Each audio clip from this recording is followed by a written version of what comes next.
मंडळी, 12 वर्षांनंतर येत्या मे महिन्यात शुक्र गुरुची युती होत असल्यानं काही राशींना सुख, समृद्धी, अपार यश, पैसा मिळण्याची शक्यता आहे. पहा, तुमची रास यात आहे का? वैदिक ज्योतिषशास्त्रानुसार प्रत्येक ग्रह एका ठराविक काळानंतर त्यांच्या राशीमध्ये बदल करतात. यावेळी ग्रहांच्या गोचरामुळे अनेकदा ग्रहांची युती होते. असंच येत्या काळात आता ग्रहांची युती होणार आहे. ज्योतिषीय गणनेनुसार गुरु आणि शुक्र वृषभ राशीत प्रवेश करतील. वृषभ राशीमध्ये शुक्र आणि गुरुचा संयोग 12 वर्षांनी होणार आहे. ही युती मे महिन्यात होणार आहे. वृषभ राशीतील या 2 ग्रहांची युती 3 राशींसाठी अतिशय शुभ ठरू शकते. या राशींना खूप पैसा मिळण्याची शक्यता आहे. चला तर पाहूया कोणत्या आहेत या भाग्यशाली राशी. या राशींना होणार धनलाभ. मेष राशी. मेष राशीच्या लोकांसाठी गुरु आणि शुक्राची युती अधिक फायदेशीर ठरू शकेल. यामुळं मेष राशीच्या लोकांना यावेळी आर्थिक लाभ होण्याची दाट शक्यता आहे. अडकलेला पैसा तुमच्याकडं परत येऊ शकतो. या काळात तुमचा पगार वाढू शकतो. व्यावसायिकांसाठी हा काळ चांगला ठरू शकतो.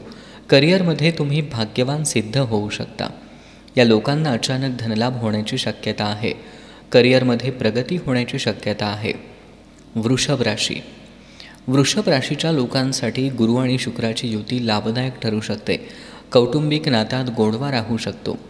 कामाच्या ठिकाणी प्रगतीची शक्यता आहे. नोकरदारांचे पगार वाढू शकतात. तुम्हाला तुमच्या मुलांकडून काही चांगली बातमी मिळू शकते. तुम्हाला अनपेक्षित आर्थिक लाभ मिळू शकतो. या काळात तुमची बचतही वाढू शकते. तुम्ही मालमत्ता, वाहन खरेदी करू शकता. सिंह राशी. सिंह राशीचा आत्तापर्यंतचा जो काळ होता तो वाईट काळ होता. आता सिंह राशीसाठी अच्छे दिन येणार आहेत. सिंह राशीच्या लोकांसाठी शुक्र आणि गुरुच्या संयोगानं करिअरमध्ये मोठे यश मिळू शकते. समाजात मान सन्मान वाढू शकतो. शुक्राच्या कृपेनं सुख सुविधांमध्ये वाढ होण्याची शक्यता आहे. तुमचे उत्पन्न वाढू शकते. तुमच्या कामात तुम्हाला नशिबाची पूर्ण साथ मिळण्याची शक्यता आहे.